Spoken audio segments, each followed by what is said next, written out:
Positive Spin, presenting positive, innovative, and solution-oriented news from around the world.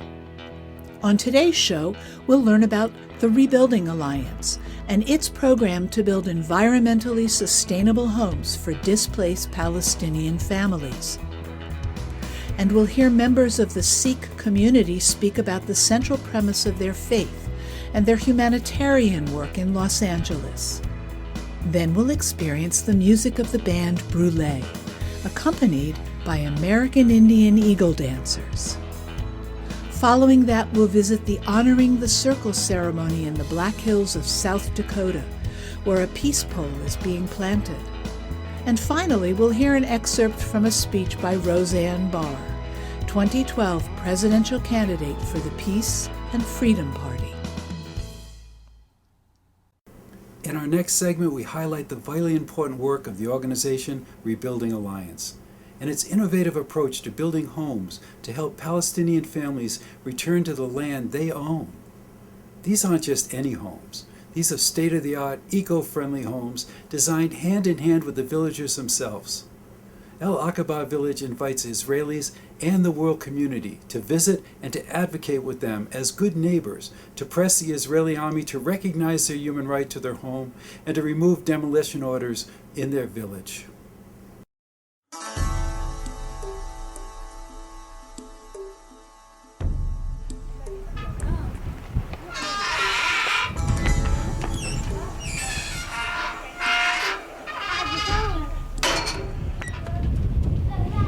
بصور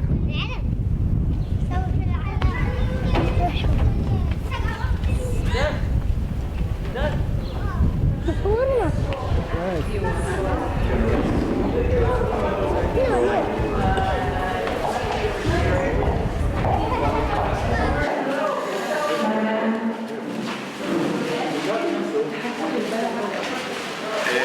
هلا مع كل التصاميم اللي انتم شايفينها تحت في المناظير والايمجز، المناظير اللي بتوضح كل الاحتمالات للالوان المختلفه. ما ممكن عليه، فيش تغيير، فيش شيء، خلص الحمد لله رب العالمين. امضوا عليه امضوا عليه امضوا عليه مشان يتم اعتماده. بس التصميم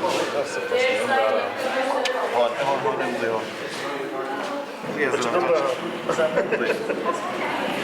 بدك يا مشكله لك ايام تعالوا وين راح تعال يا سيدي تعال كتب فاطمه يلا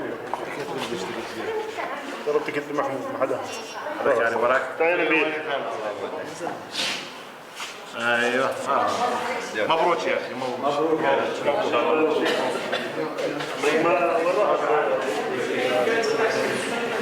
ثانك يو. بداية نشكر رئيس مجلس كروي العكبي الحاج سامي صادق. ثانيا نشكر مؤسسة الإعمار اللي أعطتنا الأمل في إن نعود على أرضنا ونسكن في بيوتنا. وبشكر فريق المهندسين وكل من ساهم في عمل بناء هاي البيوت، وللمترجمين ولكل المصورين لستيل. شكرا لكم. So Hajsami, I think we have a project. With you. That day.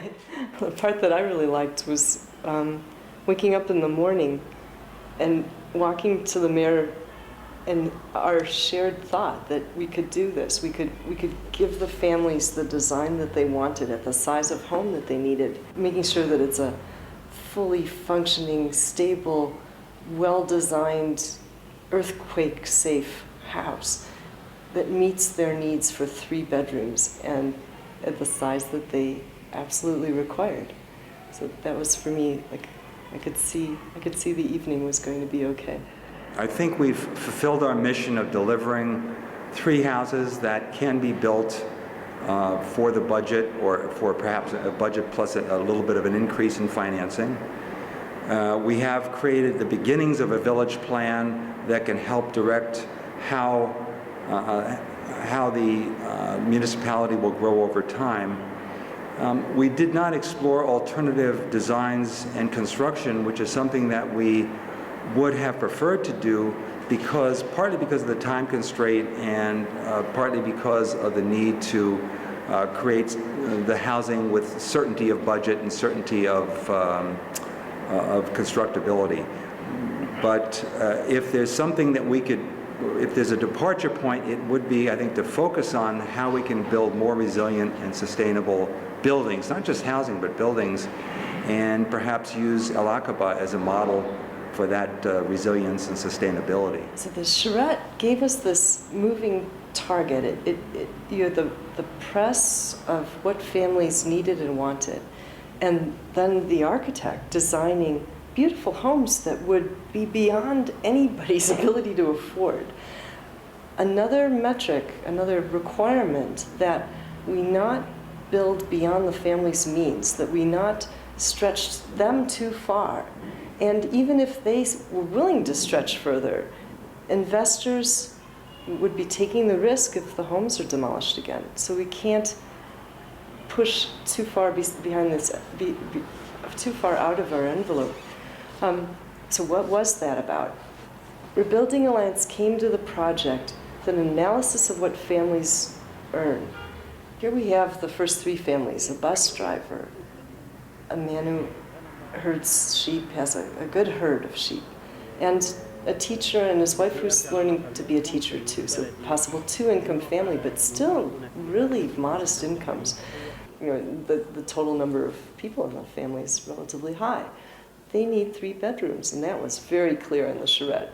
I think that was one of the most tense moments of the whole 8-day process, when the families said, not good enough. And the architects and the engineers and we had to really put our heads together to figure out how we're going to get to the solution. So what's the solution? It ends up being a $30,000 home. $20,000 coming from mortgage 15 and 5 for loan. Mortgage 15 and 5 for the grant. The other 10, though, the village has done something really remarkable, something that not the World Bank, not the IMF, not the American Overseas Private Investment Corporation, none of them have done this important step, which is to create a cooperative housing agency for returning families. In effect, it's its own bank. And from that, from family contributions over the past 2 years, the village will put in 3,000 Jordanian dinar, approximately $5,000. So now we're taking that 20,000 to 25,000.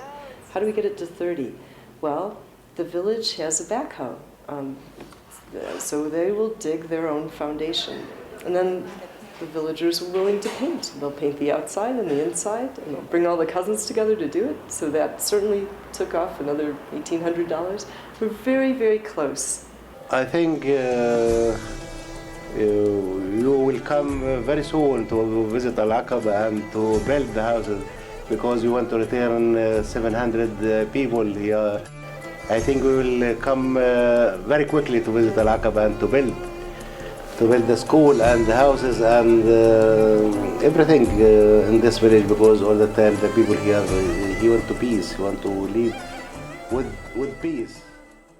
Recently, we witnessed a great tragedy at a Sikh temple where innocent people lost their lives because of religious intolerance and ignorance. In our next segment, we'll meet members of the Sikh faith who will speak out about their faith, its central premise of embracing all religions, and its humanitarian work in local communities and around the world.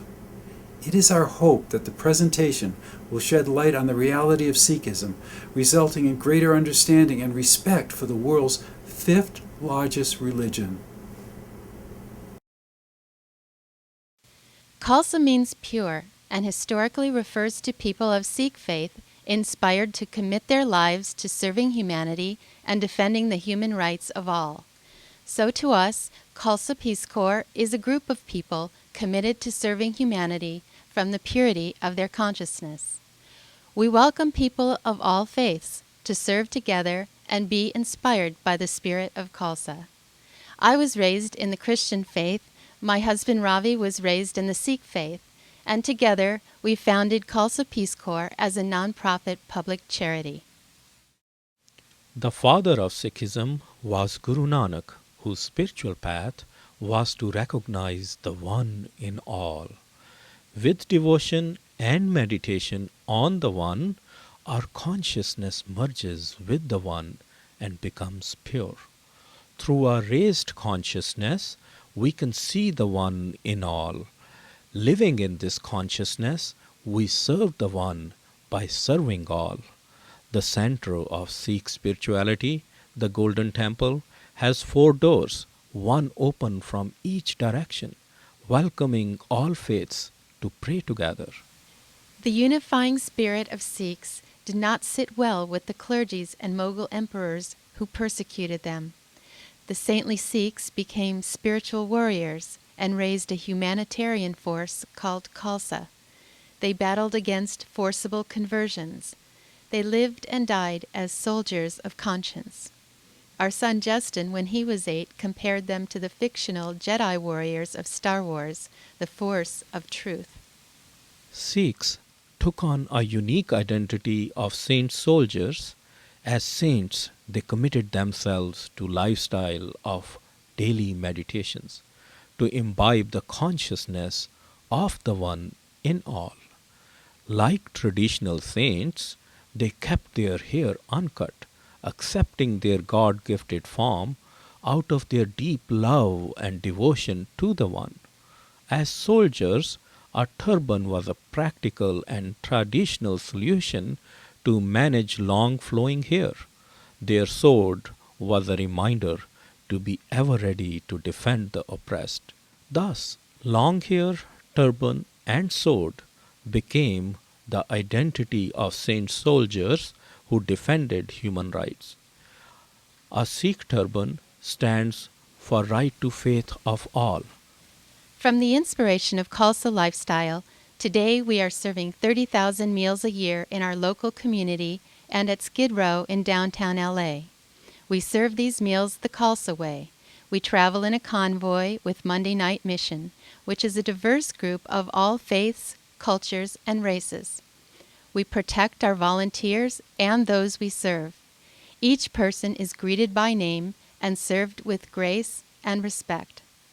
We are anxious to expand the service to other cities and nations and become a global force for humanity.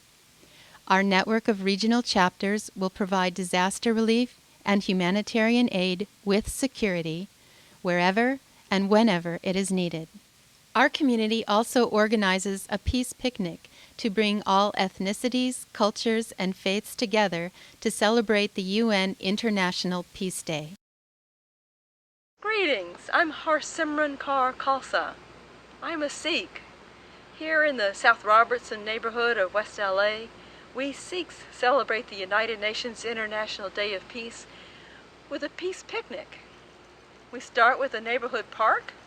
We add food from local restaurants. We bring in some local musicians, and we invite everyone in the neighborhood to come together, celebrate peace, and enjoy the food and the music. We Sikhs have a long tradition of serving food. We know that when very diverse people sit together and eat together, their differences diminish. Misunderstandings get cleared up, and friendships are formed. One mission of the Peace Picnic is to develop community in the neighborhood here. Another mission is to serve as a template, an example for you. So, now it's your turn. You go out there and create your own peace picnic or peace barbecue or peace clam bake. Whatever way you can find to do it, celebrate peace, spread the love. The spirit of peace is a blissful state of mind. Translated into action, it blooms and grows. Our slogan is, our spirit in action. Set your spirit in action. You will find yourself living in peace through service to all. And now we'll experience a performance by Eagle dancers and the band Brule at the Honoring the Circle event in the Black Hills of South Dakota.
We now go to the Black Hills of South Dakota and the Crazy Horse Monument for a special event honoring the circle. Elders and chiefs from all over the country and people from all over the world gathered for this special ceremony honoring the sacred circle, which coincided with the 65th anniversary of the initiation of the Crazy Horse Monument. At this special event, also honoring the International Day of Peace with the planting of a peace pole, celebrating peace throughout the world.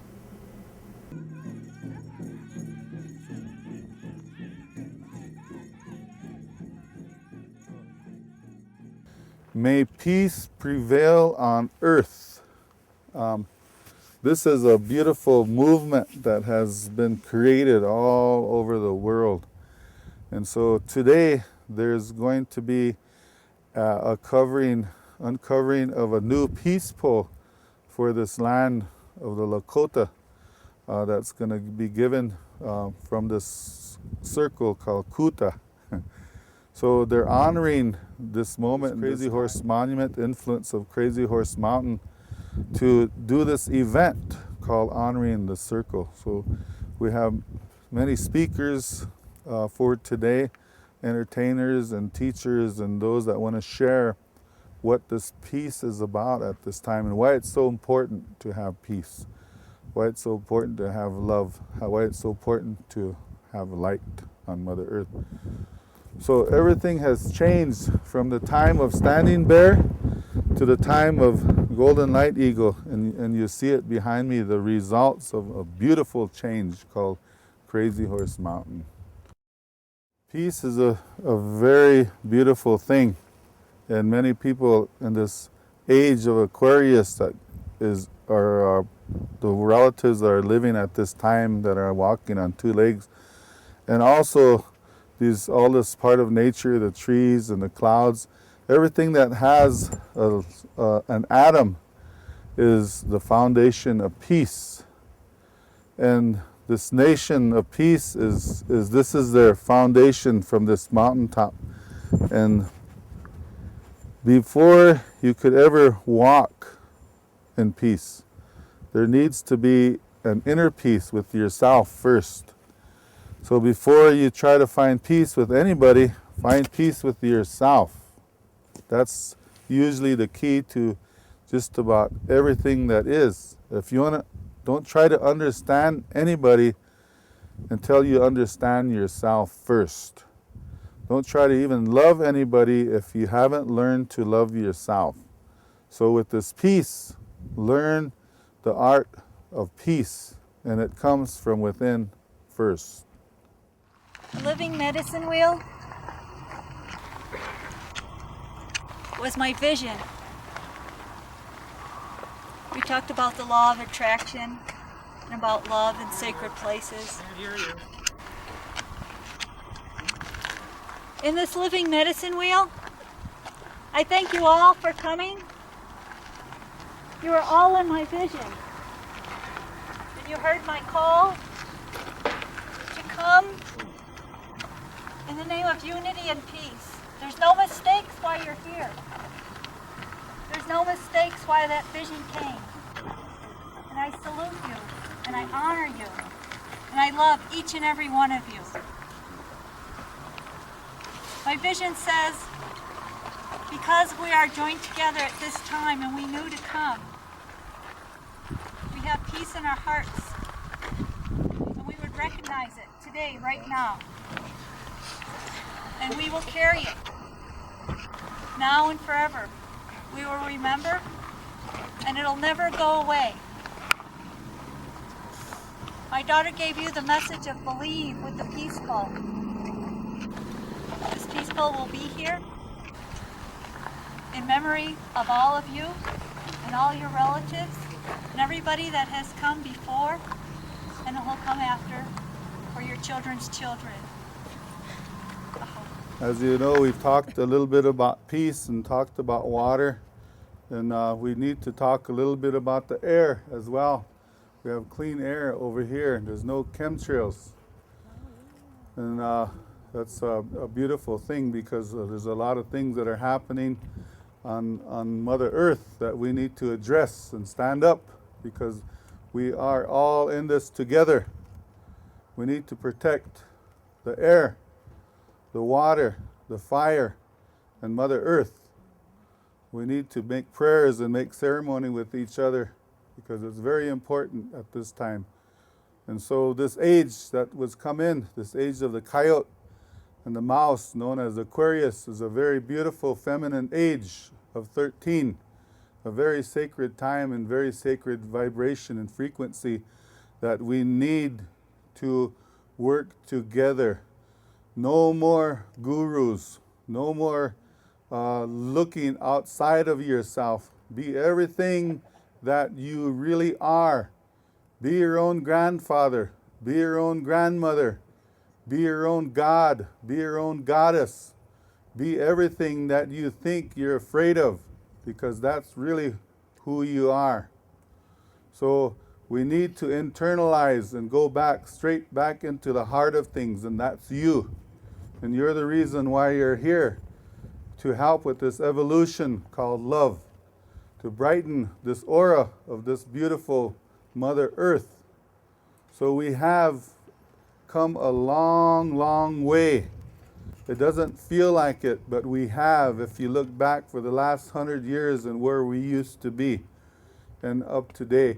And now we could look at what we can create because we have the ability, the right, the birthright to create our own history, to create our own prophecy, not to worry about other people creating and making things, thinking that they're going to make things happen in your life. You have that power to change whatever it is that you want by the gift of thought. So the chiefs of the waters of this land remind you of that you have the power to create, and all you need to do is to believe in one thing, and that's yourself. God bless you.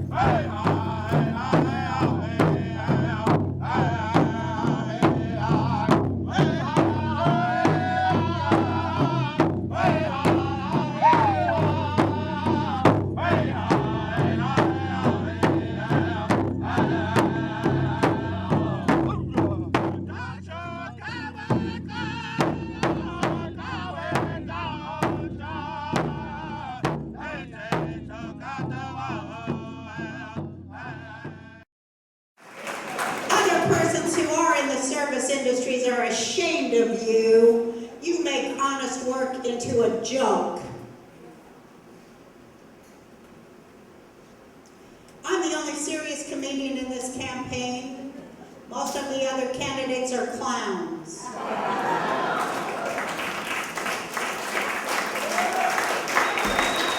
They're always trying to tell a joke too, and you notice that it's all about them getting up and telling a lousy, stupid joke, and they aren't funny, their joke writers suck, and I'd fire them if I had half the chance.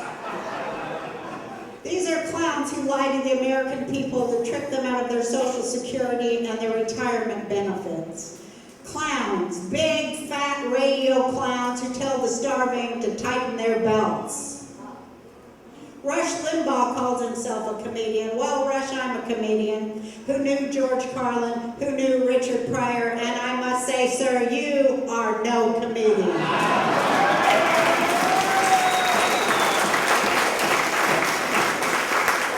All comedians know that a good joke doesn't work without a ring of truth to it. It is the job of the comedian to wrest the truth from a premise and to juxtapose it in such a way as to speak it to people so that it's clearly understood. The response to a good joke is laughter, and some comedians just do go for the laugh. However, there's another kind of comedy. There's the kind that speaks truth to power, and not to pacify the victims of power. That is the difference between a serious comedian and a clown.